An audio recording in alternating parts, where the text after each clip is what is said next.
Hello folks, we're here today to talk about divesting and divestment in fossil fuels. There's a lot of talk about climate change, global warming, however one wants to state it. There are, of course, those who believe it and there are deniers. And I'd just like to point something out that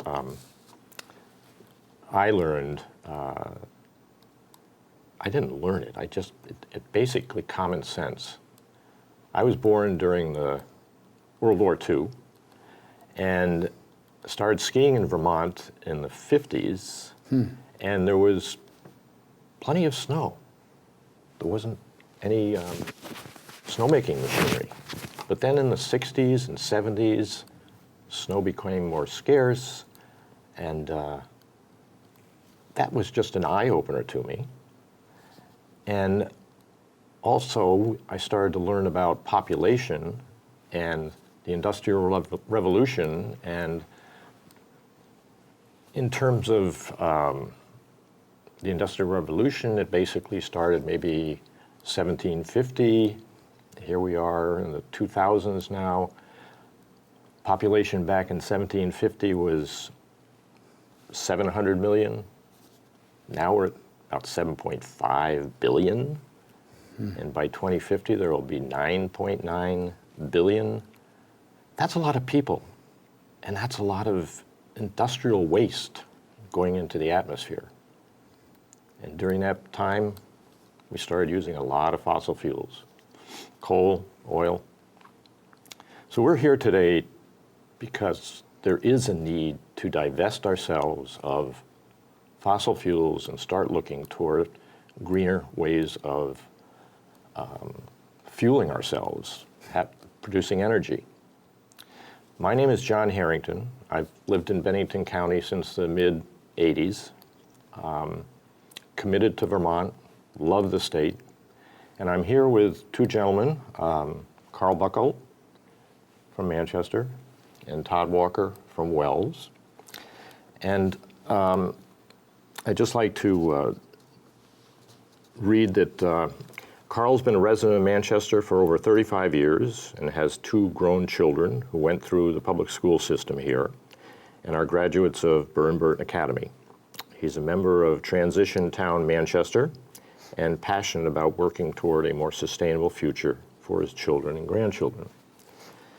Todd is a personal consultant specializing in socially responsible investing and currently heads up GreenVest's Vermont office in Wells. Now, GreenVest is a team of New England-based financial advisors who provide custom support for individuals and institutions' investment portfolios that align with each client's individual social values and financial goals. Whether it be organic food, clean energy, or community development, GreenVest believes investments can be used as a powerful force for social change. And we'll probably show you at the end of this program that Todd can be reached at www.greenvest.eco.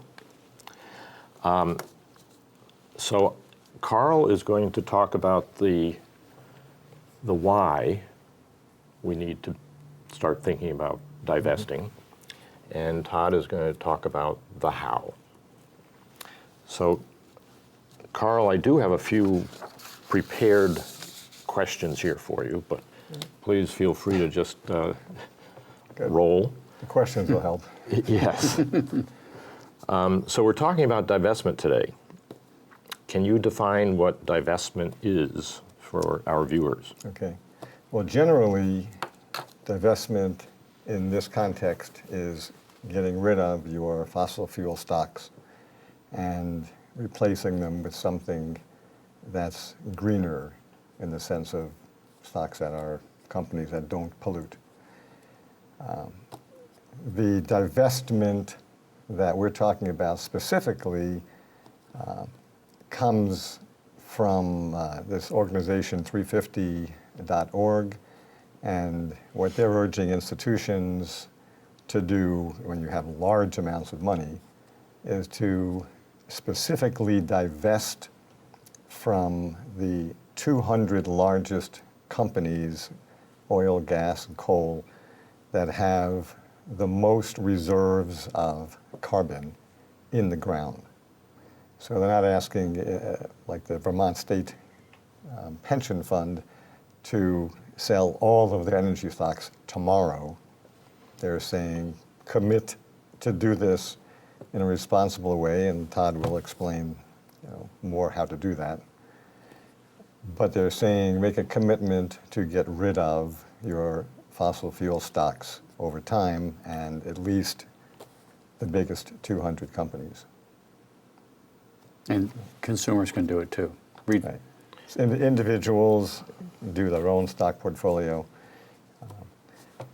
I recently divested my fossil fuel stock, and actually have asked Todd to be my own personal financial advisor, because he has the experience that my former advisor lacked in this area of social responsible investing.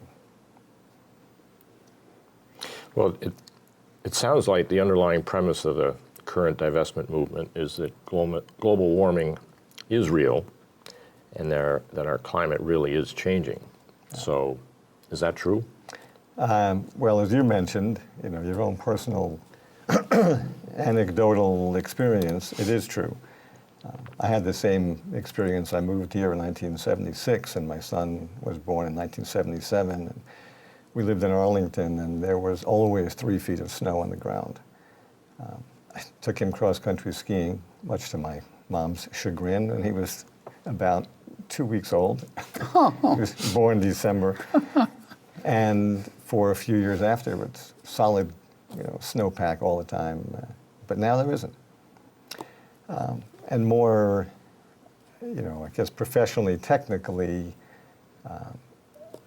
more than 97% of climate scientists in the world say that climate change is real, and that the planet is warming up, and it's doing so as a result of human activity. So it's not happening naturally in the course of a normal cycle.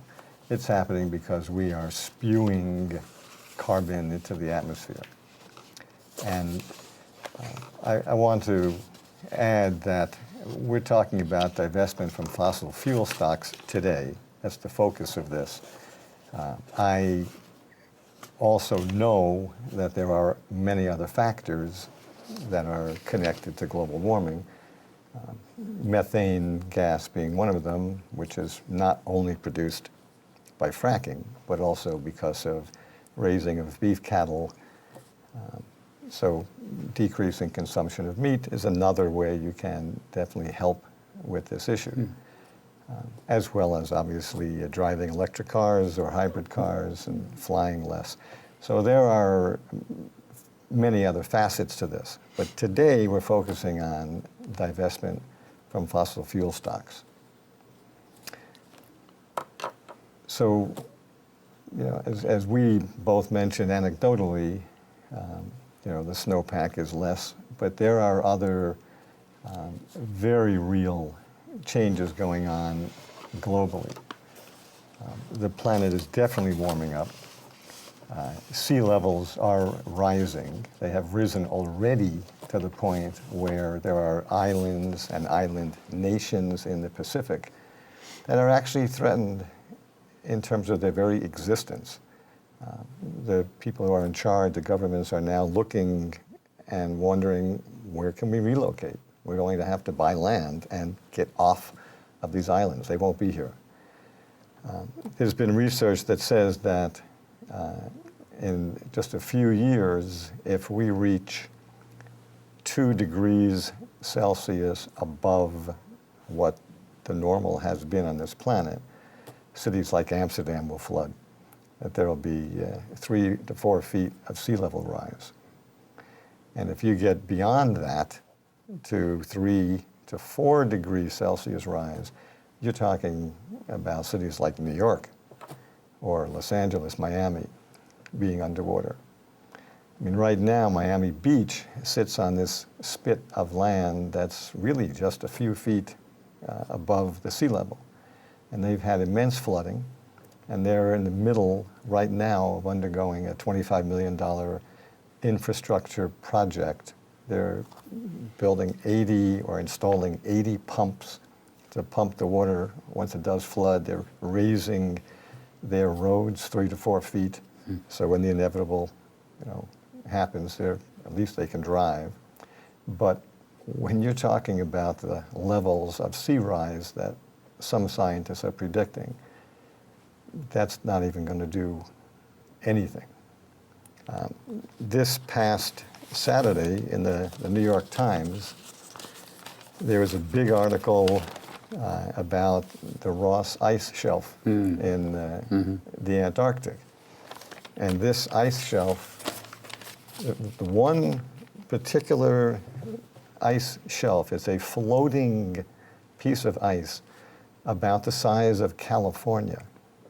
And if that melts, it could raise the oceans by 16 feet. Whoa. And there is evidence that it is at risk. And they're not talking about tomorrow, but they're talking about certainly by the end of this century. So it seems like a long way off for us, but in geological times, it's like that. It's instantaneous. So these effects are very real.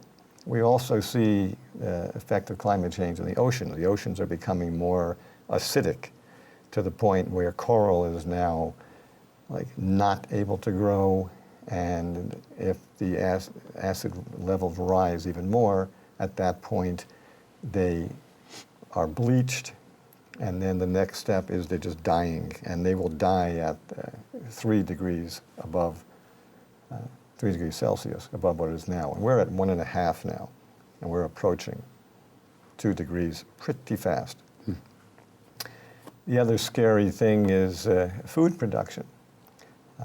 American corn, African corn production, and Indian wheat production right now is about 10% off because of climate change. This is talking globally.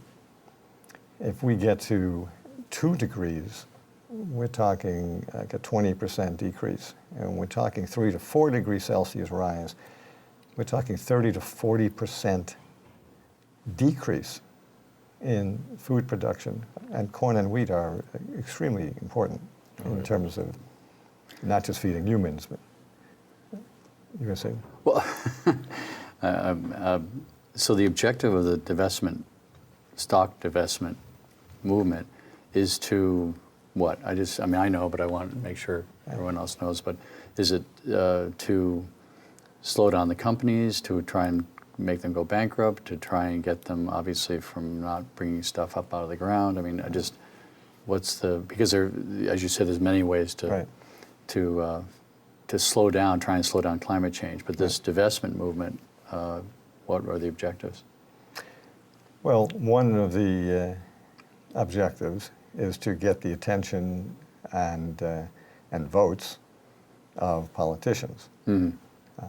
Jumping ahead a little bit, but I'll give you a little preview.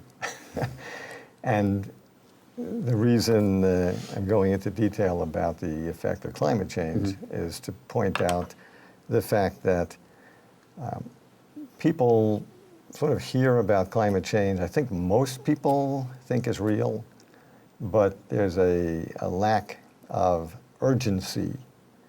A lot of people think, oh, the government will take care of it, or there'll be a scientific breakthrough, we'll able to coast through without me really changing my lifestyle, or the government imposing stringent carbon restrictions, things like that. So in the big picture, the divestment movement fits in with other actions to, number one, raise people's awareness, number two, influence politicians to actually get serious about doing something, like imposing a carbon tax, and three, to give people the motivation like we had in this country during World War II. Like, okay, I'm willing to sacrifice something. I'm willing to, plant a victory garden. I'm willing to give up eating meat or doing this or that, for a while because the greater good requires it. Let me talk about one other effect that I was not aware of until I did some research for the divestment forum that we presented.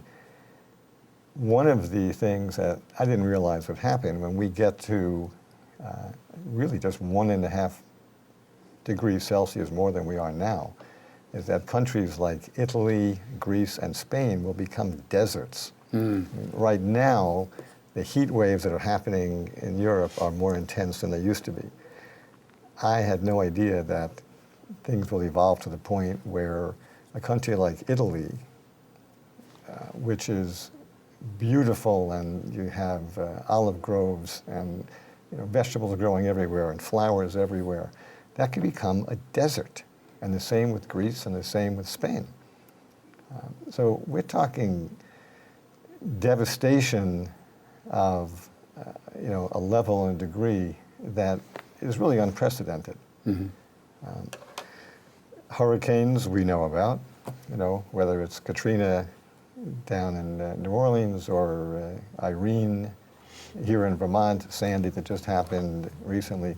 As the climate warms, it holds more moisture. And right now the climate is 5 degrees warmer than it used to be.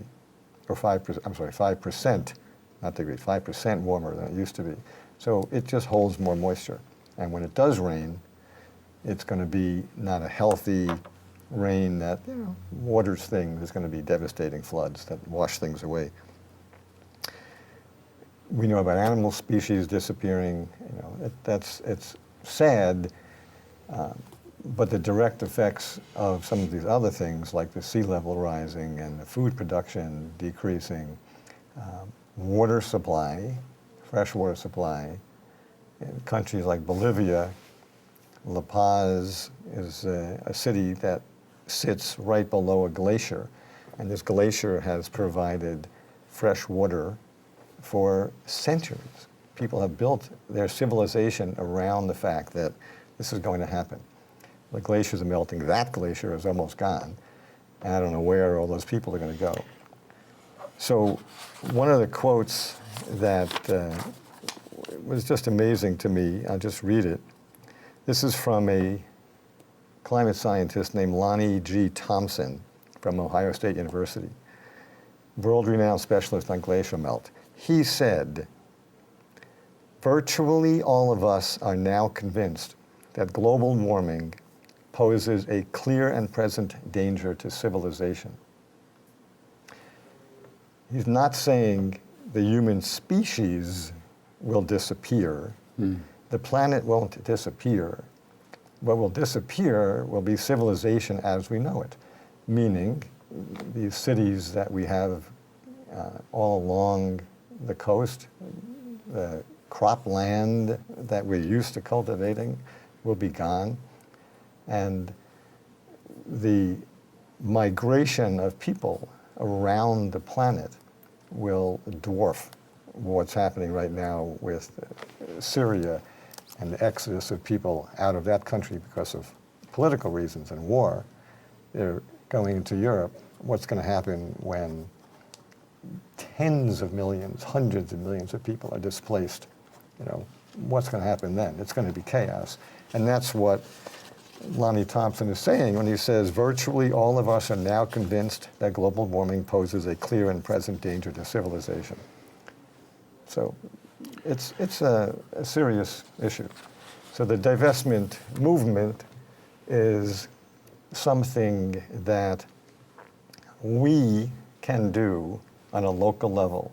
I mean, each of us here individually, in terms of what we do with our own stocks, what the state does with their pension funds, what a school like Burton does with their endowment. We can do that, and we don't need to wait for the federal government or the UN on a global scale to do something. But something interesting from last week when we had the transition town meeting, the presentation, was that you also made a great comparison with the apartheid movement and how the South African divestment Right. really brought the South African government to compromise. And Right. so I know you might want to talk about that. Sure. Yeah, well, the history of the divestment movement is that money talks. And the more people who jump on the divestment issue and generate more publicity and move more money around, the greater effect it will be. I mean, right here in Manchester, you may or may not have noticed that on some Fridays there have been protesters in front of TD Bank. And in Rutland, there have been protesters in front of TD Bank up there. They're also calling for divestment, not of stocks from your portfolio, but they're calling for divestment from these banks like Wells Fargo and Citibank and locally TD Bank. And the reason is these banks are providing the money for the pipelines, for the infrastructure that will move the fossil fuels, whether it's gas or oil, from one place to another. So TD Bank and these other banks like Wells Fargo, they give loans and fund the pipeline. So if people withdraw their funds from those banks and make a statement, we're doing this for political reasons and for climate change reasons. We're not happy with you giving the money to support this infrastructure. Eventually, it has an effect. So again, this divestment movement for the fossil fuel stocks, it really needs to be seen as part of a broader movement. And again, it comes down to we cannot wait for the government, especially under Trump with Pruitt in charge of the Environmental Protection Agency. You know, we are not going to have any progress on addressing climate change under this administration. It's not going to happen on the federal level. So the only place it can happen is locally in Manchester, statewide in Vermont, and all the other individual states. So we can do something, and we can't wait for the government to do it for us. You do. Go ahead, Todd. Well, just quick, on the investment side, I know also you talked last week about the risk, the investment risk with the stranded assets and all that, which I think was another why. I'm the how. Right. You're the why. So I just that was another. I could talk about the investment risk, but I think you had the stranded part, which is good. Yeah.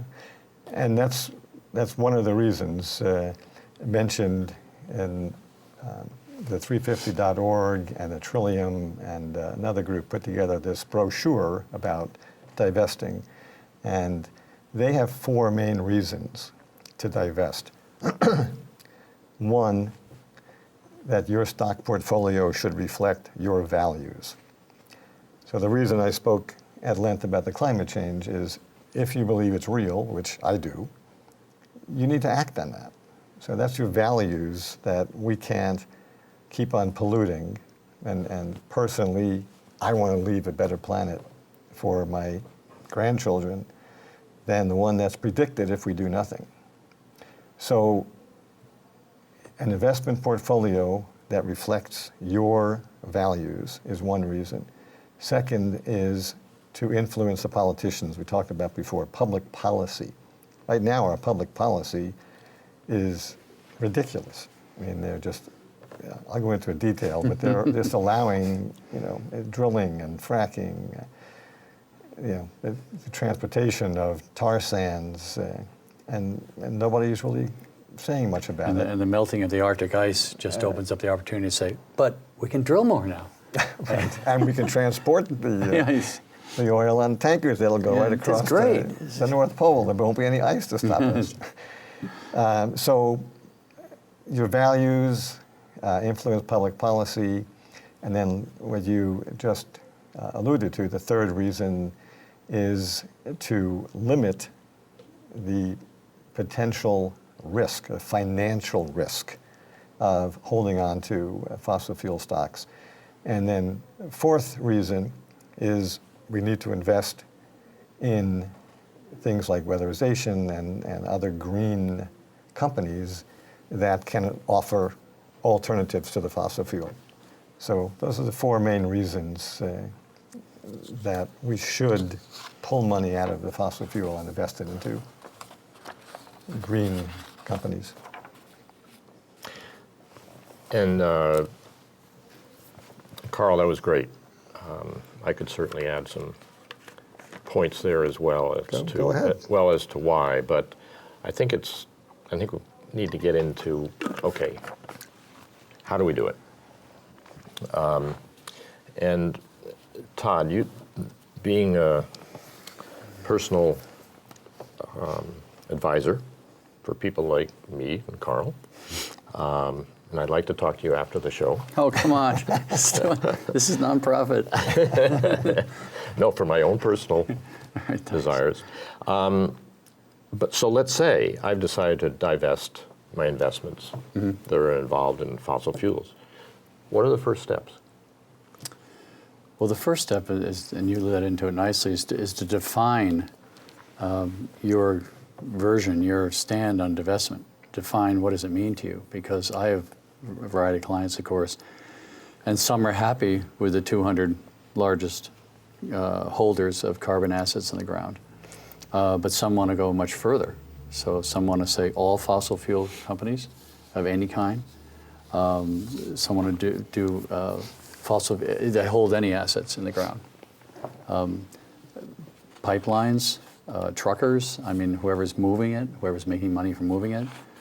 There are oil service companies, of course, who actually come in, all they do is just drill, build derricks, tanker companies. I mean, there's all sorts of parts of the industry. So you then can move on to banks. Like the TD situation, there are banks who are involved with lending money to fossil fuel companies. Do you want to divest from those? So you can go for something very basic to a very large, screening. We call it screening in the industry, to divest out all those fossil fuel-based companies. And it's up to the individual client. So that's the first thing you have to define is what's my definition? How far do I want to go? And then the second part is you have to look at what you have or what you want to invest in if you've maybe inherited money or something. Or if you inherited a portfolio that you got your parents' or grandparents' portfolio, you have to look at it and say, okay, what do I own that it has fossil fuel exposure, depending on my definition? And unfortunately, there's no place to look up individual companies to figure out their fossil fuel exposure yet. They're available for professionals and endowments and institutions who can afford the subscription fee, but it's not available to the public. So you typically, if you're going to look at a company, I mean, Exxon's obvious, and Apple would be someone that's really got very little connection to fossil fuels, so those are easy. But you'd have someone in the middle, maybe like a Southwest Airlines. I mean, how would you feel about that? Airlines are another one. I mean, do you divest yourself from airlines that use an incredible amount of fossil fuels, even though that's not really their business, but they're using it? But anyway, so if you're going to look up these companies, at this point, you'd have to go to Google, perhaps, and look at their site and see if they talk about fossil fuels, or you can Google something like Southwest Airlines and divestment, and maybe you'll find some trails out there. People have been talking about it. But what's good news is that recently there is a service now where you can screen mutual funds or exchange-traded funds, which I can talk about later, but pretty much a lot of people know what mutual funds are. These are companies that essentially manage money as a business. You can buy into them and become a shareholder. But you now can have those screened for you, and it's called fossilfreefunds.com. It's run by As You Sow, which is an organization in California. And you can go in and put the ticker, they call it I think you can type in the name too, it might pick it up. But you can do the the mutual fund ticker, and it'll show you just what's in those funds, because virtually any broad-based, non-socially responsible investment fund, in other words, ones that are just the general traditional fund, have got fossil fuels in them. And the reason for that is because the managers of those funds feel that they have to have a diversified portfolio that goes across all industries, and energy is a big industry, and natural resources is what they call it. But so any typical fund, if you're going to buy, an S&P 500 fund, even from Vanguard or someone like that, there's going to be fossil fuels. And social responsible investment funds, actually, there are still about 50% of them that have fossil fuels. And the reason for that is, it's I don't want to get off the biggest side, but there's a whole nother part about activism in social responsible investing, which is about shareholder activism, shareholder advocacy, where you use your ability to vote your shares at annual meetings to force company change.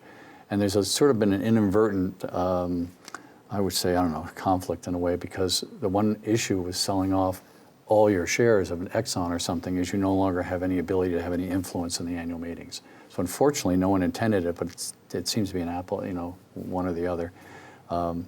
But anyway, that's another issue. And if you use a financial advisor, then because I was talking about mutual funds and the as you sow thing, if you use a financial advisor, then that's that person's problem. I mean, essentially, you say, look, this is how I feel about divestment. This is what I want you to avoid. This is the kind of things I want you to invest in, and then that's their decision. So those are the two big steps as you get started. Okay. So let's say I have less than $100,000 to invest. Okay. And of course, there are a lot of people out there that have more. Is there a difference between lower amounts that one has to invest versus? Yeah, unfortunately, I mean, it's just how it is in the industry. It's that if you have less than $100,000, what I've seen over time, and you want a good diversified portfolio. I mean, if you're an enthusiast and you want to do stocks and bonds by yourself, you can go out and get an investment account at like E-Trade or something like that, a discount broker, if that's your passion.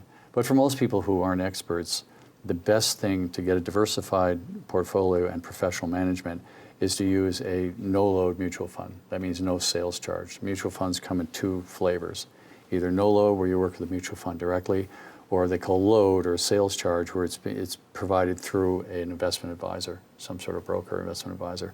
And then that can be fee-based or commission, but we'll get into later. Yep. But so if you have less than $100,000, then it really is better to use a mutual fund, and you want to use a social responsible, my belief, obviously, you want to use a social responsible mutual fund who is screening out much more than just oil, of course. There'd be weapons and child labor and Monsanto, GMOs. I mean, there'd be a whole rack of things they would screen for. But then, because not all social responsible mutual funds are screened for oil, you'd have to be more careful and kind of go and pick and choose. And they are required to tell you. I mean, they'll tell you right in the prospectus or online. The leaders of leading mutual funds that do screen is Green Century funds, but just about every one of the big complexes now in social responsible investing, like Calvert, Parnassus, Pax World, Shelton, these all have inside their family of funds some that are fossil fuel free. So that's the best for someone, I think, who has under 100,000. And you may want to spread it out among two fund companies too to diversify a little more. Okay. And then, go ahead. No. Do you want me to talk about if it's over 100? Sure, because I did ask that question. Oh, okay. I'm sorry. Well, but it was sort of in there, but so this is quick. I mean, if you have over $100,000, then typically, I'm biased here. I've got to be full disclosure, but you want to use a financial advisor. Typically, in my experience, unless you're an enthusiast and you've studied a lot, or you're an ex-professional or something, you probably want to hire a professional, because it does get pretty involved. And certainly if you're an endowment or an institutional manager or a pension plan, they have a whole rack of advisors who work with them. And then in that case, you want to typically pick these days a fee-based financial advisor, someone who works an annual fee based on the assets under management, in my opinion, versus a commission situation, which is sort of going the way out now. But I'll leave it there. I don't think there's any reason to go on and on. Okay. And so one does not, let's say one wants to divest of fossil fuels. Yeah. Can you give some examples of, for instance, energy companies that are forward-thinking and sustainable and not fossil-oriented that one could invest in? That's a very good point. This comes up a lot because when you deal in endowment and you deal with institutions who are under public pressure to divest, one of the reasons they say that they are against divesting is that they have to have that representation in their portfolio of energy, because it's a big section of the economy. So they don't want to just get rid of it because they're worried about the performance will suffer. There's so many alternative energy companies now and clean energy that it's very easy to replace this fossil fuel element, especially if you're only going for the 200 top, top. And one aside, you have to know that out of that 200 of the 350.org or 350 Vermont list, 100 of them are coal. So, I mean, this is what we've been trying to do with some of the institutional managers, is say, well, at least divest from the coal, because coal is just a very incredibly risky investment and industry that is in decline. Even China now is dumping coal-fired power plants like crazy. So coal is a ridiculous investment, really, at this point. Let me piggyback what Todd was saying about coal. Coal consumption in India and China is down by 84% right now. They have made a huge commitment to solar especially, and somewhat to wind. But there was a headline in The Guardian from March 22nd, coal in free fall as new power plants dive by 2/3. And they were saying that Beijing, not the whole country, but the city of Beijing shut down its last coal-fired power plant on March 18th of this year. They're getting 100% of their electricity from clean energy, which is phenomenal. And in January, China canceled 103 coal-fired power plants. So these coal companies, have listed on their balance sheets, on their assets, they have listed all this coal that's in the ground on the assumption that they can extract it and they can sell it and it'll be burned. If that happens, however, this planet is toast, literally and figuratively. And so a lot of people and countries are recognizing we can't do that. So these coal companies, aside from the pollution aspect of why you shouldn't be burning coal, it's a terrible investment, because if they do extract the coal and burn it, the planet is really uninhabitable. And if they don't, that's what they call a stranded asset. So the carbon, the coal that's in the ground, is a stranded asset for the coal companies.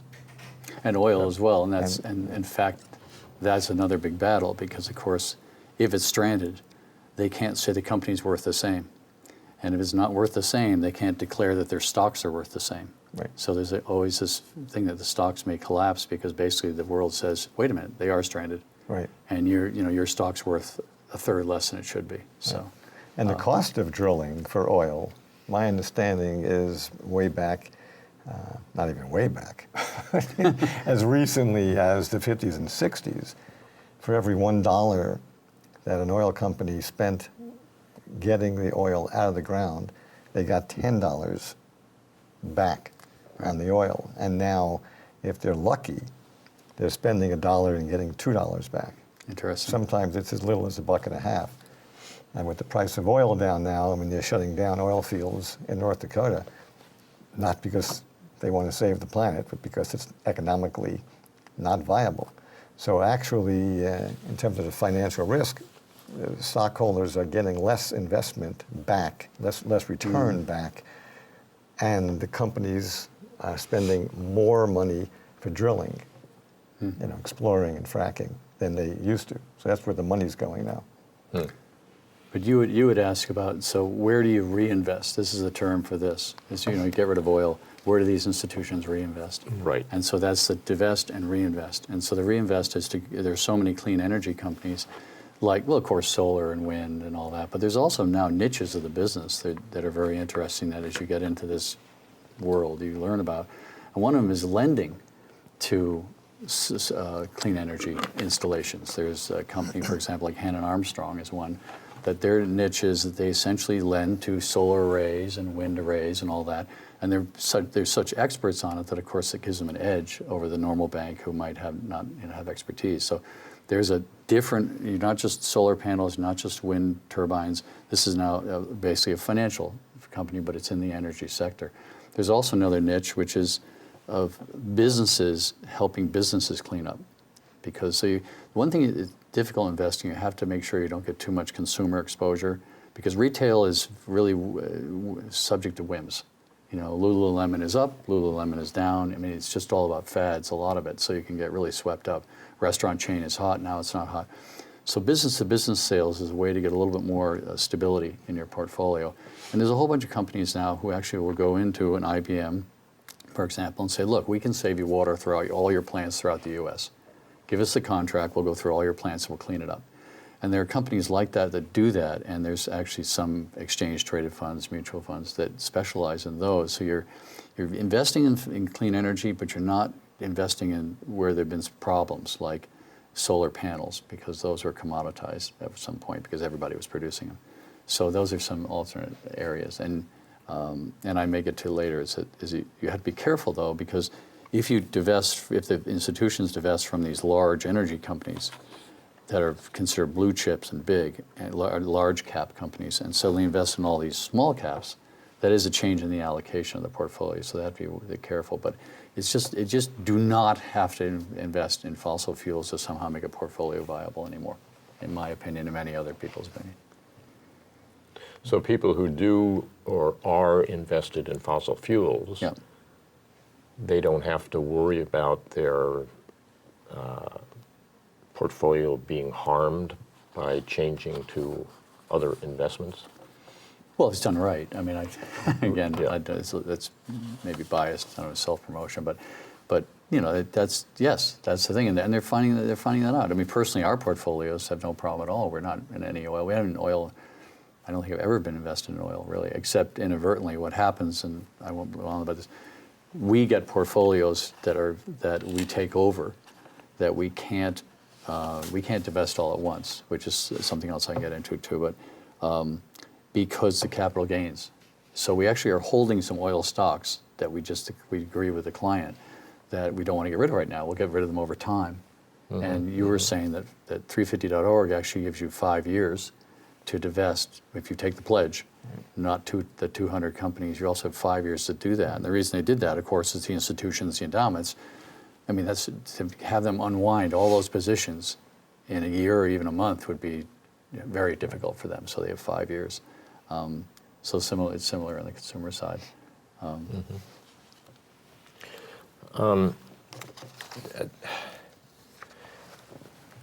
You've either mentioned or I've heard elsewhere the following terms that some investors may not be familiar. Community investing, green bonds. Okay, yep. You did mention mutual fund, but those are two that I'd be interested in hearing about. Community investing in green bonds? Yeah.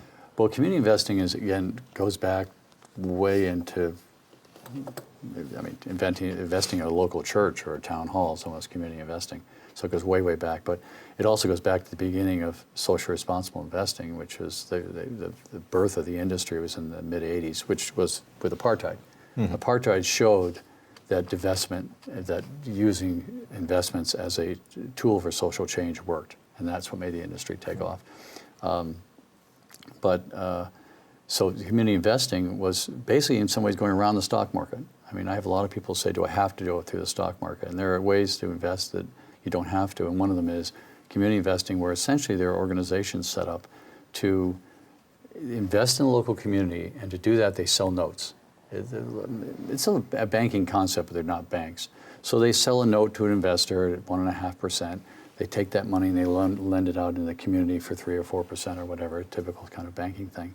But because they're not a bank and because they're committed to the community, they can lend to areas that banks won't go near. And for some justification, I mean, food co-ops, daycare centers, community buildings. Things like this are traditionally higher risk because the management's kind of flowing and they may not be well capitalized. But community investing also is very involved now in slow money, which is the whole thing, investing in farms and organic farms and this kind of thing. So the biggest one in Vermont is the Vermont Community Loan Fund, which is in Montpelier, which is a great organization. And I am a shareholder of theirs, or investor, and some of my clients are as well. But they're all around the country. So this is a way that you can essentially, for the fixed income side of your portfolio, there tends to be two sides in a portfolio, the equities and the fixed income. So there's an allocation thing between those. But for that fixed income side, that's a way to invest directly in the community where you don't have to, again, go through the market, and it helps things that a lot of the big forces in the financial world just wouldn't go near, and yet are very necessary. Another group, quickly, is immigrants. Immigrants have a very hard time. I'm not talking about illegal. I'm talking about legal immigrants who come in the country who may have great credit back in there where they are from, but have no credit here. So the banks have traditionally been a little suspicious. I mean, and again, community investing companies will lend to them. So that's one. And green bonds is something new, which is some 4 or 5 years ago. I suppose there was some before. I think the World Bank really pioneered it. They said bonds, of course, can be issued just in general, and then the company would get the money and then use it for any purpose they want. But bonds have been also issued over time, especially in the nonprofit arena, for the states and local governments for specific projects. So someone sort of married that and said, what if we have a bond that we float out there that's it's a taxable bond, not tax-free, where it was just for green uses, just for, this is going to be for the solar power, this is going to be for this array. And so this started about 4 or 5 years ago, and it's just taken off because the risks have been good. And so there are a lot of major companies now that financial firms like Morgan Stanley and Goldman Sachs, believe it or not, who are issuing these green bonds. And so there's become a market for those, and as it becomes a market and there's enough of them, now there are mutual funds that have been developed to just be green bond funds. And so we use a lot of those because typically the average investor can't touch them. They're way too big. This is a $100,000 million bond, but a mutual fund can do a collection of them, and then they can essentially buy shares in the fund or an exchange-traded fund, which is very similar. So that's green bonds. So they're available and that's what's great to watch these things as they happen from the big companies.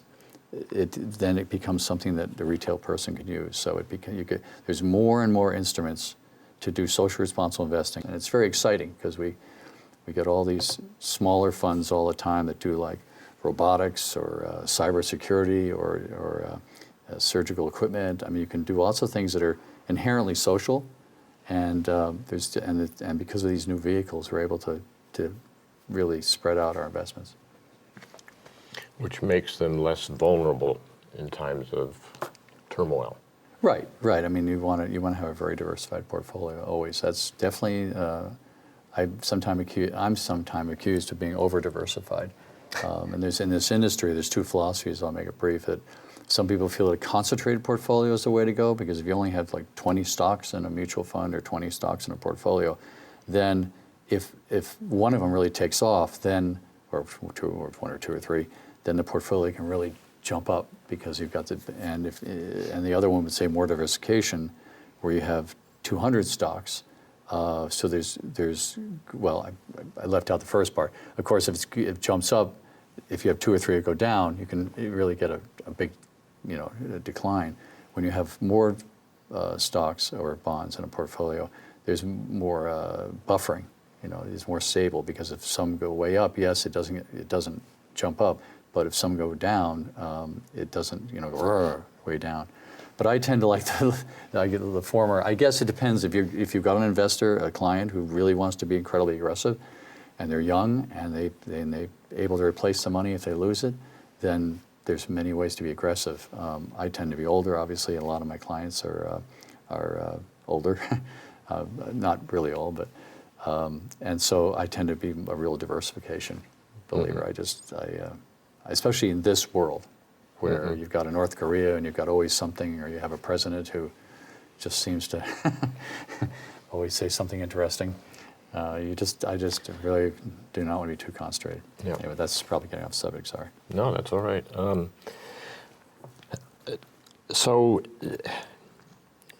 we've covered the why, and Some of it. some of it, and we've covered some of the how, and we could probably have this discussion all day long. Carl, do you have, after listening to Todd, do you have some thoughts about the why that you would like to tie in with the how, or add? Yes. There's a piece we haven't talked about, which is, again, I'm aiming at a group like the board at Burr and Burton Academy, which has money that they have to invest. And you hear a lot about fiduciary responsibility when you talk about boards.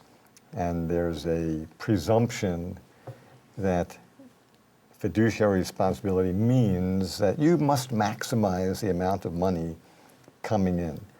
We hear it a lot in corporations, that corporations like Exxon, General Electric, General Motors, they must maximize their profit.